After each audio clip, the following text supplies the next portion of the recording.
बिस्मिल्लाहिर्रहमानिर्रहीम। Vitamin A की part 2 की वीडियो स्टार्ट करते हैं। पार्ट 1 की वीडियो के अंदर हम विटामिन ए की फॉर्म्स पढ़ चुके थे। ये 4 फॉर्म्स थी, इनकी डिटेल्स पढ़ चुके थे। बीटा कैरोटीन्स को हम एंटीऑक्सीडेंट भी कहते हैं और एब्जॉर्प्शन के लिए क्या क्या रिएक्शंस होते हैं वो काइलोमाइक्रोन्स के थ्रू लिम्फ में, फिर ब्लड में, फिर लिवर में जाती है। ये सारा हम पढ़ चुके थे। फिर फंक्शंस में मैंने कहा था 3 मेन फंक्शंस होते हैं। एपिथेलियम को मेंटेन करना जो कि रेटिनोइक एसिड कर रहा होता है, उसकी डिटेल में हम पढ़ चुके हैं। रिप्रोडक्शन में स्पर्मेटोजेनेसिस वगैरह को हेल्प कर रहा होता है, ये भी बात होगी। जीन एक्सप्रेशन करेगा तो स्पर्मेटोजेनेसिस भी हेल्प होगा। और अब हमने पार्ट 2 में डिस्कस करना है विजुअल साइकिल को। विजुअल साइकिल स्टार्ट करने से पहले हम डिस्कस करते हैं हमारी आईज में 2 तरह के सेल होते हैं। रेटिना के अंदर 2 तरह के सेल होते हैं, एक का नाम है रॉड्स और एक का नाम है कोन्स। एक यूज होते हैं रात के वक्त, एक यूज होते हैं दिन के वक्त, या आप कह सकते हैं एक यूज होते हैं डिम लाइट विजन के लिए और एक यूज होते हैं कलर विजन के लिए।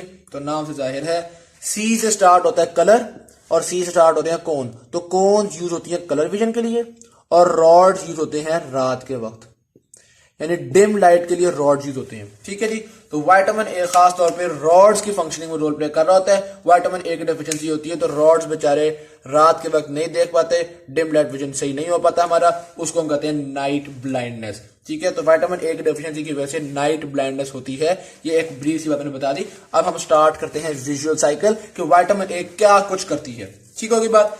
एक बात हमें पता है विटामिन ए स्टोर कहां पे हुआ है, लिवर में। तो अगर हमें रॉड्स में विटामिन ए की जरूरत है तो कहां से आएगा, लिवर से। तो ये आपने डायग्राम में देखा, लिवर से vitamin A all trans retinol के फॉर्म में था। ये ऑल ट्रांस रेटिनोल ब्लड में गया, रेटिनोल बाइंडिंग प्रोटीन के साथ ट्रेवल किया इसने और ट्रांसपोर्ट होकर रेटिना के अंदर पहुंच गया। अब रेटिना के अंदर क्या पहुंच गया, ऑल ट्रांस रेटिनोल। आगे विजुअल साइकिल इंतहाई आसान है, मैं इसको जूम करके आपको दिखाता हूं ताकि समझने में आसानी हो। ये देखिएगा, ये क्या पहुंच गया आपके पास, ऑल ट्रांस रेटिनोल। ये all trans retinol will be converted into all trans retinyl esters. मैंने बताया था ना रेटिनोल में फैटी एसिड मिलती हैं तो वो रेटिनाइल एस्टर बन जाता है। तो ऑल ट्रांस रेटिनोल में फैटी एसिड मिले, क्या बन गया, ऑल ट्रांस रेटिनाइल एस्टर्स। ये all trans retinyl ester convert होगा 11 सिस रेटिनोल में। किसमें कन्वर्ट हो गया, 11 सिस रेटिनोल में। 11 सिस रेटिनोल कन्वर्ट होगा 11 सिस रेटिनल में।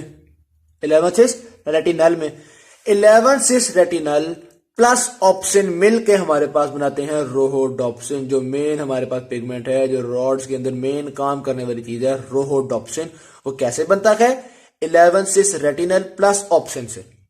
तो मैं एक दफा दोबारा ये नीचे व्हाइट बोर्ड के ऊपर रिवाइज करने लगा। अच्छा हाँ, फिर एक और चीज देखिएगा, रोहोडॉप्सिन बन गया।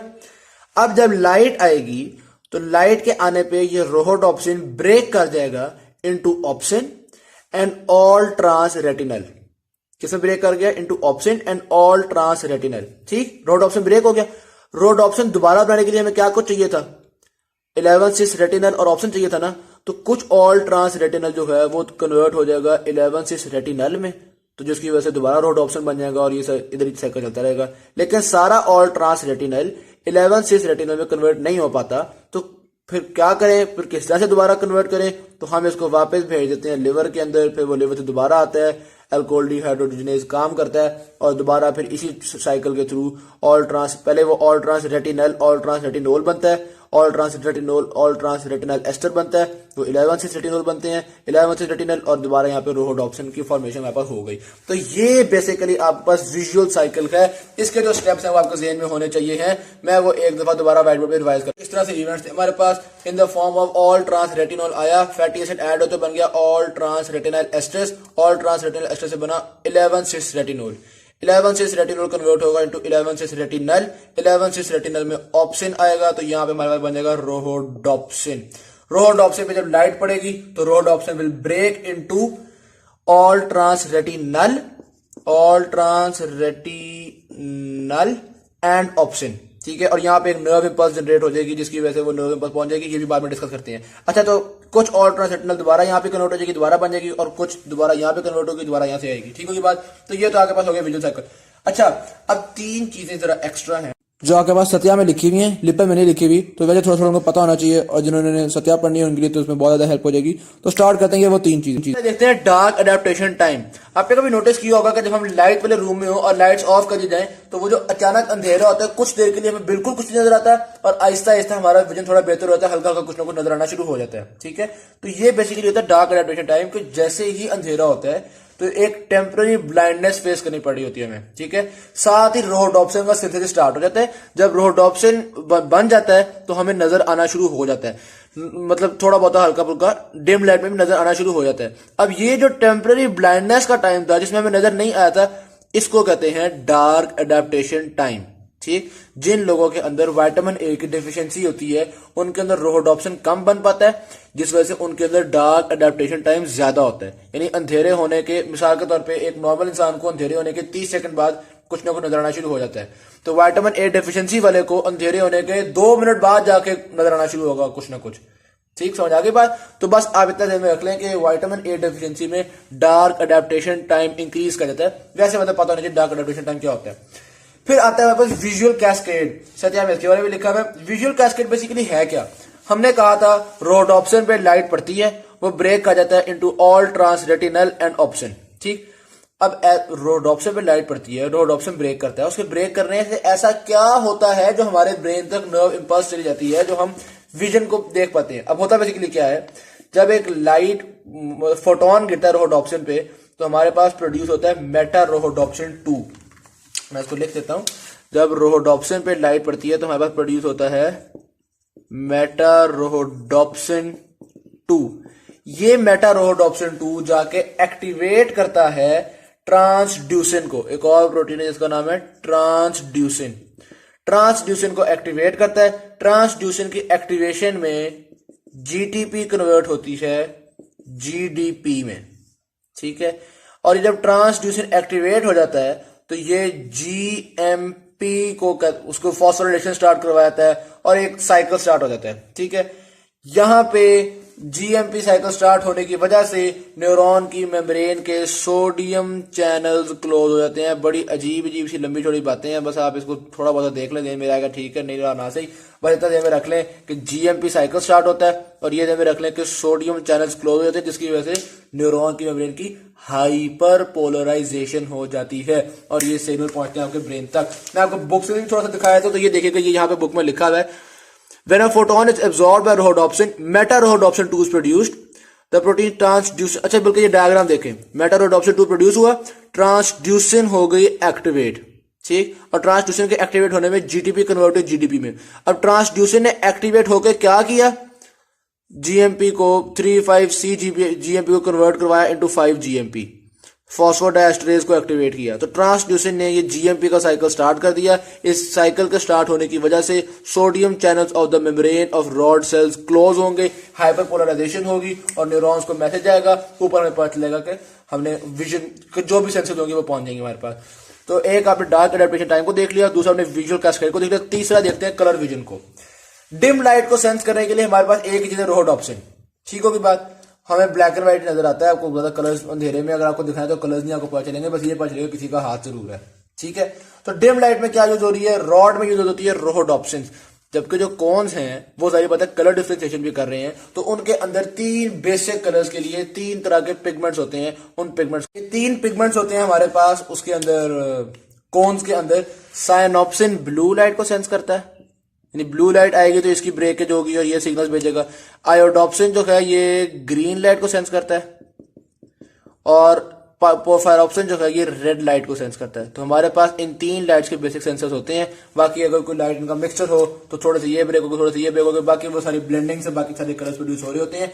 इन 3 लाइट्स के लिए पिगमेंट्स हमारे पास मौजूद हैं। साइनोप्सिन के लिए ब्लू, साइनोप्सिन ब्लू को सेंस करता है, आयोडोप्सिन ग्रीन को सेंस करता है और पोरफायरोप्सिन रेड को सेंस करता है। इस तरह से हम कलर विजन कर पाते हैं। तो ये 3 एक्स्ट्रा बातें जो सत्या में लिखी हुई हैं और आपके पास उसमें नहीं लिखी हुई, कौन कौन सी, dark adaptation time, visual cascade और कलर विजन। तो यहाँ पे हमने जब ये भी डिस्कस कर लिया तो हमें बेसिकली कलर, हमें विजुअल साइकिल समझ में आ गया कि ये क्या होता है, जो कि एक इंतहाई इंपॉर्टेंट चीज थी, ठीक हो गई बात।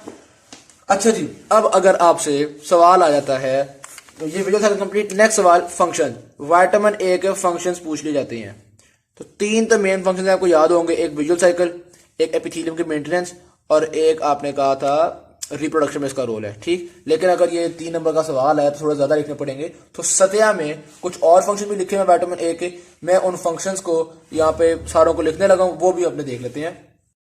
फंक्शंस को याद करने के लिए हमारे पास निमोनिक है रावी जेम्स। विटामिन ए बहुत कीमती होता है जिस तरह जेम्स बहुत कीमती होते हैं, ठीक है। तो रिवर रावी के जेम्स, तो निमोनिक है रावी जेम्स।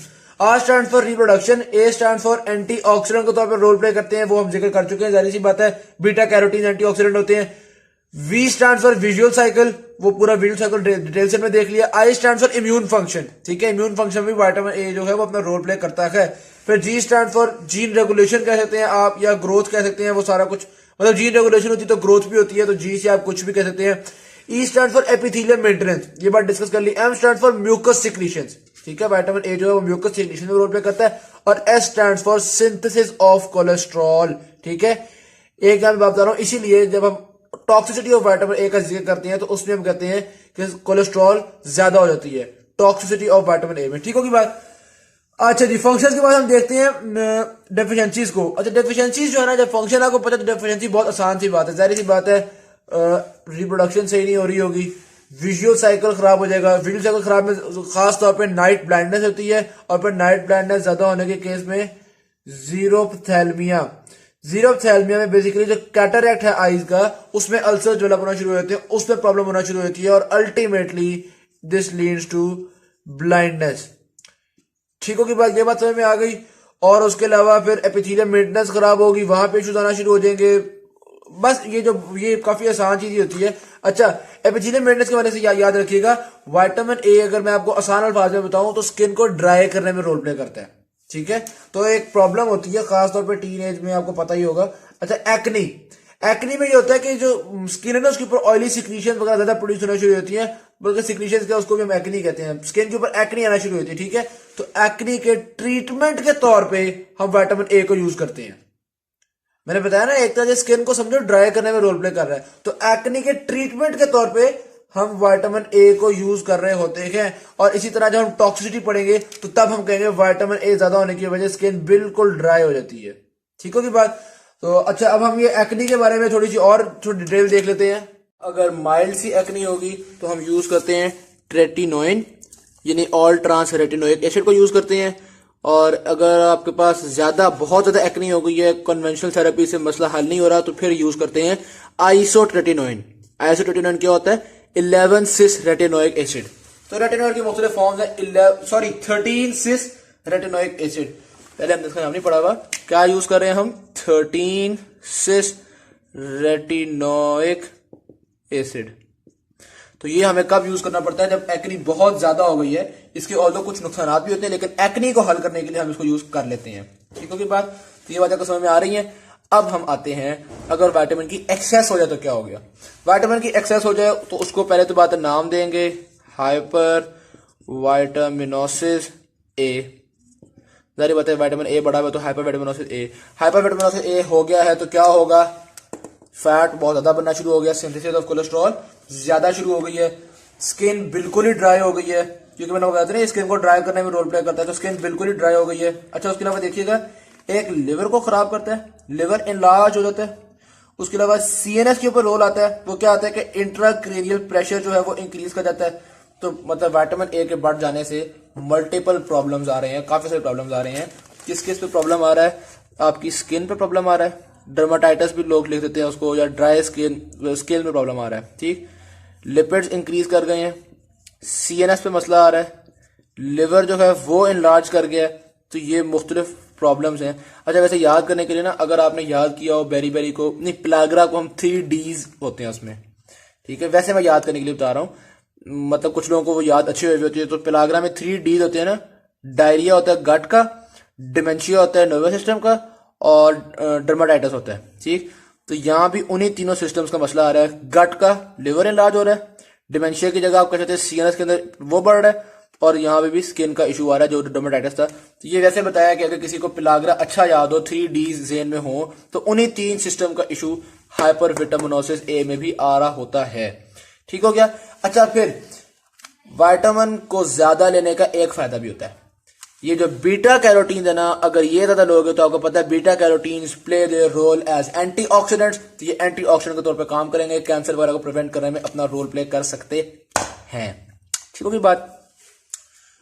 एक और बात करते हैं, मैंने कहा था कि अगर एक्नी बहुत ज्यादा हो तो हमें एक ड्रग देना पड़ता है, जिस आइसोट्रेटिनोइन, जो कि 13 सिस रेटिनोइक एसिड होता है, ठीक। अब इस ड्रग को देने में एक एहतियात है, प्रेग्नेंट वुमेन के अंदर ये ड्रग देंगे तो इसके काफी डैमेजिंग इफेक्ट्स होंगे, टेराट्रोजेनिक इफेक्ट्स होंगे, एबनॉर्मेलिटीज प्रोड्यूस कर देगा बेबी में। तो पहले बात तो ये है कि जो चाइल्ड बेयरिंग वुमेन होती हैं उनके अंदर हम ये लोग यूज ये करते ही नहीं है, ठीक। लेकिन अब अगर एक यंग वुमेन है उसके अंदर एक्ने कंट्रोल नहीं हो रही, हमें इसको यूज करने की जरूरत है, तो इसको यूज करेंगे, लेकिन मेक श्योर करेंगे कि वो प्रेग्नेंट ना हो, नंबर 1। और दूसरा, उसको बर्थ कंट्रोल पिल्स भी दे रहे होंगे ताकि ऐसा ना हो कि हम जो ट्रीटमेंट कर रहे हैं और इस दौरान में वो प्रेग्नेंट हो जाए, जिसकी वजह से जो एम्ब्रियो होगा उसके ऊपर बहुत डैमेजिंग इफेक्ट्स होंगे। तो ये बात ध्यान में रखिएगा। एक्ने को खत्म करने के लिए हम 13 सिस रेटिनोइक एसिड को यूज तो करते हैं, लेकिन ये खास तौर पर प्रेग्नेंट वुमेन से दूर रखना होता है। बहरहाल ये मैंने इतनी सारी बातें की, हाइपरविटामिनोसिस की इतनी इंपॉर्टेंट नहीं है। अच्छी समझ नहीं भी आई तो गोली मारो, भाड़ में गई, कोई बहुत इंपॉर्टेंट नहीं है। मुझे नहीं कोई पासवर्ड मेरा जिसमें उन्होंने हाइपरविटामिनोसिस ए के बारे में पूछा हुआ हो, बस ठीक है, पता होना चाहिए। आपके पास स्किन का मसला आ रहा है, सीएनएस का मसला आ रहा है, लिवर का मसला आ रहा है, सिर्फ ये काम कब आ सकता है आपके, मिसाल के तौर पर अगर वो आपको कोई क्लिनिकल कंडीशन देंगे तो उसमें वो आपको बता देंगे। वैसे आमतौर पर अगर कोई सिनेरियो देते हैं तो उसमें नाइट ब्लाइंडनेस का जिक्र जरूर करेंगे, क्योंकि वो इसकी एक मेन चीज है, ठीक। डेफिशिएंसीज एक दफा मैं दोबारा बता रहा हूं, लास्ट टाइम रिप्रोडक्शन खराब हो गई, विजुअल साइकिल खराब होने की वजह से नाइट ब्लाइंडनेस हो गई, और नाइट ब्लाइंडनेस जीरोफ्थैल्मिया हो गया, और अल्टीमेटली ब्लाइंडनेस हो गई। ये क्या था, ग्रोथ खराब हो गई, एपिथेलियम खराब हो गई, ठीक। एपिथेलियम में क्या खराबी होगी कि वो एक्नी वगैरह का इसमें आपको जिक्र कर देना है, वो पूरी एक कहानी बताई थी। तो ये हमने डेफिशिएंसी भी पढ़ ली, हाइपरविटामिनोसिस भी पढ़ ली। एंड में हल्की सी नजर मार लेते हैं सोर्सेज को। एक आधी दफा पेपर के अंदर इन्होंने विटामिन ए के सोर्सेज पूछे हुए हैं, पूछ ले तो बता दो, 2-4 याद कर लो, को बहुत मुश्किल नहीं है। क्या लिखना है इसके डाइटरी सोर्सेज में, liver, kidney, egg yolk, milk, चीज, बटर, फिश, ऑयल्स, वेजिटेबल्स के अंदर कैरोटीन ज्यादा होती हैं। एक बात मैंने आपको बताई थी ना, ये जो 3 है ये एनिमल से आते हैं, तो इन 3 के लिए क्या लिखना है आपने, liver, kidney, egg, milk, fish, ये वो सारा कुछ। और ये प्लांट से आता है, तो प्लांट के लिए आपने लिख देना है कि कैरोटीन जो है वो हमारे पास विटामिन ये वेजिटेबल्स वगैरह से आती हैं, ठीक हो गया। तो आई होप सो कुछ मुश्किल नहीं था। Thank you very much. Video चलिए शेयर जरूर कीजिएगा, चैनल को सब्सक्राइब कीजिएगा। अल्लाह हाफिज।